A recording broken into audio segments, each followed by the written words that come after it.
జమ్మూ కాశ్మీర్లో టెర్రరిస్టులు రెచ్చిపోయారు. యాత్రికులను తీసుకువెళ్తున్న బస్సుపై కాల్పులు జరిపారు. దీంతో 9 మంది మృతి చెందారు. రియాసీ జిల్లాలో ఈ ఘటన జరిగింది. కాట్రా నుంచి పరమశివుని పుణ్యక్షేత్రమైన శివ్ఖోరీకి యాత్రికులు ఓ బస్సులో బయలుదేరారు. అయితే అకస్మాత్తుగా ఆ బస్సుపై టెర్రరిస్టులు దాడి చేశారు. దీంతో బస్సు సమీపంలోనే ఉన్న కాందాచండి లోయలో పడిపోయింది. ఈ ప్రమాదంలో 9 మంది చనిపోయారని 33 మందికి గాయాలయ్యాయన్నారు అధికారులు. కాల్పులు జరిపిన తర్వాత టెర్రరిస్టులు పారిపోయారని చెప్పారు.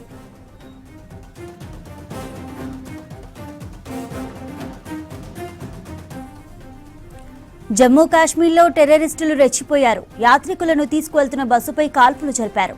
దీంతో 9 మంది మృతి చెందారు. రియాసీ జిల్లాలో ఈ ఘటన జరిగింది. కాట్రా నుంచి పరమశివుని పుణ్యక్షేత్రమైన శివ్ఖోరీకి యాత్రికులు ఓ బస్సులో బయలుదేరారు. అయితే అకస్మాత్తుగా ఆ బస్సుపై టెర్రరిస్టులు దాడి చేశారు. దీంతో బస్సు సమీపంలో ఉన్న కాందాచండి లోయలో పడిపోయింది. ఈ ప్రమాదంలో 9 మంది చనిపోయారని 33 మందికి గాయాలయ్యాయన్నారు అధికారులు. కాల్పులు జరిపిన తర్వాత టెర్రరిస్టులు పారిపోయారని చెప్పారు.